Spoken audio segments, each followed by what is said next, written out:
Peermade റാണിക്കോവിൽ estate ലൈൻസിൽ തീപിടിച്ചു. ഒരു വീട് പൂർണ്ണമായും കത്തിനശിച്ചു. 2 വീടുകൾക്ക് അഗ്നി പടരുകയും ചെയ്തു. എസ്റ്റേറ്റ് തൊഴിലാളികളായ സുഭാഷ്, ബാലൻ എന്നിവരുടെ വീട്ടിലാണ് തീ പടർന്നു പിടിച്ചത്. റെയിൻബോ ന്യൂസ് വാർത്തകൾ നിങ്ങൾക്കായി അവതരിപ്പിക്കുന്നത് ഇത്ര പ്രതീക്ഷിച്ചില്ല. സർപ്രൈസ് ആയില്ലേ?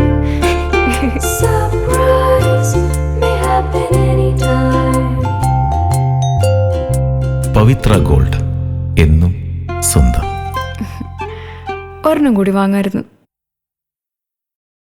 പീരുമേട് റാണിക്കോവിൽ എസ്റ്റേറ്റിൽ റാണി ഗണേശൻ എന്നയാളുടെ വീടിനാണ് തീ പിടിച്ചത്. ഞായറാഴ്ച രാവിലെ 11 മണിയോടെയാണ് തീ പടരുന്നതായി നാട്ടുകാരുടെ ശ്രദ്ധയിൽപ്പെട്ടത്. ഷോർട്ട് സർക്യൂട്ട് ആണ് അഗ്നിബാധയ്ക്ക് കാരണം എന്നാണ് പ്രാഥമിക നിഗമനം. വീടിനുള്ളിൽ ഉണ്ടായിരുന്ന ഗ്യാസ് സിലിണ്ടർ പൊട്ടിത്തെറിച്ചത് അപകടത്തിന്റെ വ്യാപ്തി കൂട്ടുകയും ചെയ്തു. എസ്റ്റേറ്റ് ആയതുകൊണ്ട് തന്നെ തൊട്ടടുത്ത ലൈൻസുകളിലെ ഗ്യാസ് കുറ്റികളും അപകടാവസ്ഥയിലായിരുന്നു. പുക ഉയരുന്നത് കണ്ട് നാട്ടുകാർ പീരുമേട് ഫയർഫോഴ്സിൽ വിവരം അറിയിക്കുകയും ഉദ്യോഗസ്ഥർ സ്ഥലത്തെത്തി തീ അണയ്ക്കുകയും ചെയ്തു. ഇതോടൊപ്പം തന്നെ ഗ്യാസ് കുറ്റി അടക്കമുള്ള അപകടാവസ്ഥയിലുണ്ടായിരുന്ന വസ്തുക്കൾ മുഴുവനും മാറ്റുകയും ചെയ്തു. റാണി ഗണേശന്റെ മകൻ സുഭാഷ്, മരുമകൾ പ്രിയങ്ക, ഇവരുടെ മക്കളായ രോഹിത്, അതിഥി എന്നിവരാണ് ഈ വീട്ടിൽ താമസിച്ചിരുന്നത്. അപകടം നടക്കുന്ന സമയം കുടുംബം വണ്ടിപ്പെരിയാർ ധർമാവേലിയിൽ ഒരു ചടങ്ങിൽ പങ്കെടുക്കാൻ പോയിരിക്കുകയായിരുന്നു. ആയതിനാൽ തന്നെ ആളപായം ഒന്നും തന്നെ ഉണ്ടായില്ല.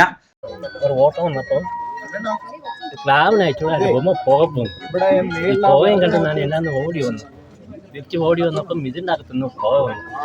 അപ്പം ഞാനെടുത്ത് കഥ തട്ടിയിട്ട് അകത്ത് ചെന്നപ്പം തീ ഇങ്ങനെ ആയി കത്താറ്. ഞാൻ വെള്ളം നോക്കി നേരത്തിന് എന്നെക്കൊണ്ട് സഹിക്കാൻ പറ്റാതെ പുക വന്നപ്പോൾ ശ്വാസം മുട്ടിക്കൂടെ ഞാൻ വെളിയിൽ വന്ന് ഒച്ചയിട്ടപ്പം പിന്നെ ആൾക്കാരെല്ലാം വന്ന് വെള്ളം നോക്കിയിട്ട് ഒന്നും രക്ഷയില്ല. പിന്നെ ഞാൻ അവരെ വിളിച്ചത്. അത് കഴിഞ്ഞ് അവർ വന്നിട്ടാണ് ഇതെല്ലാം ഇതായത്. സ്വർണം ഉണ്ടായിരുന്നു. എത്ര പവന്റെ സ്വർണം ഉണ്ടായിരുന്നു? ഇപ്പൊ നിങ്ങൾക്ക് എന്തെങ്കിലും തിരിച്ചു കിട്ടിയിട്ടുണ്ടോ ഇതുമായി ബന്ധപ്പെട്ട്? 4 വീടുകളാണ് ഈ ലൈൻസിൽ ഉള്ളത്.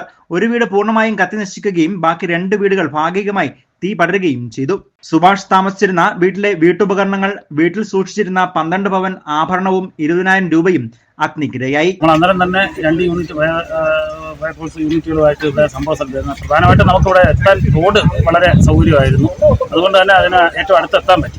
സാധാരണ ഈ ലയത്തിലൊക്കെ തീ പിടിച്ചു കഴിഞ്ഞാൽ പെട്ടെന്ന് തന്നെ നമുക്ക് ആ സംഭവ സ്ഥലത്ത് എത്താൻ പറ്റത്തില്ല.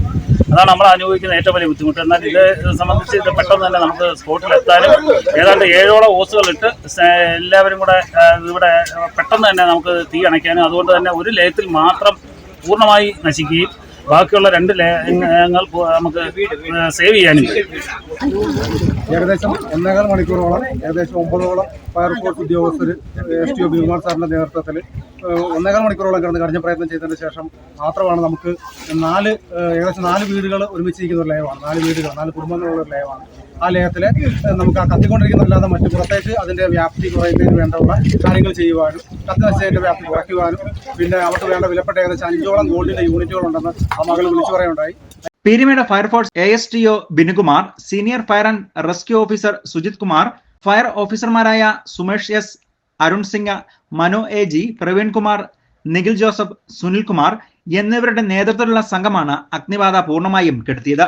ഇതേസമയം തീ പടർന്നു പിടിക്കാനുണ്ടായ കാരണങ്ങളെക്കുറിച്ച് അന്വേഷിക്കാൻ ഫോറൻസിക് വിഭാഗം സ്ഥലത്തെത്തി പരിശോധന നടത്തുകയും ചെയ്യും. News bureau, Peermade.